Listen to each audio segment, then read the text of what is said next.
YouTube provocateur Steven Crowder has been humiliated after fleeing a surprise debate with political commentator Sam Seder on the H3 podcast with Ethan Klein. Crowder is known for engaging in controversial, attention-grabbing stunts. During the Derek Chauvin trial, Crowder infamously reenacted the violent arrest of George Floyd and has been widely accused of racism, homophobia and transphobia. Crowder is also widely known for being the face of the "Change My Mind" meme. Much like Ben Shapiro, Crowder enjoys debating college students, and has often been accused of avoiding experienced political commentators.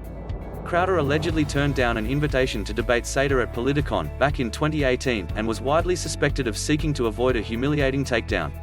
It's not hard to see why, as YouTube debate culture is known for its focus on ritualistic humiliation, as opposed to a thoughtful exchange of ideas. For example, political commentator Tim Pool became a walking punchline after repeatedly referencing the plotlines of Marvel movies during a political debate with Seder. It turns out, comparing your ideological opponent to Thanos isn't particularly effective outside of the playground. Hence, Crowder's reluctance to debate Seder is somewhat understandable. Nobody wants their poorly thought-out replies immortalized on the internet.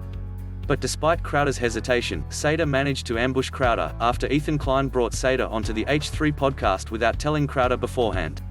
Crowder had happily agreed to debate Klein, who describes himself as politically uninformed, but panicked upon seeing Seder. It didn't take long for the debate to descend into a shouting match, as Crowder disappeared from the screen, replaced by a co-host, and four voices exchanged pleas, insults, and accused one another of cowardice. Despite Seder repeatedly attempting to start a debate, Crowder continuously shifted the subject, accusing Seder of not having enough YouTube subscribers to be worth his time.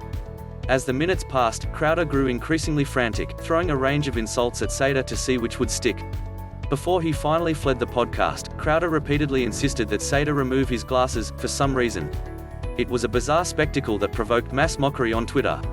Looks like avoiding the inevitable has led to the worst possible outcome for Crowder: mass humiliation, without the accompanying debate.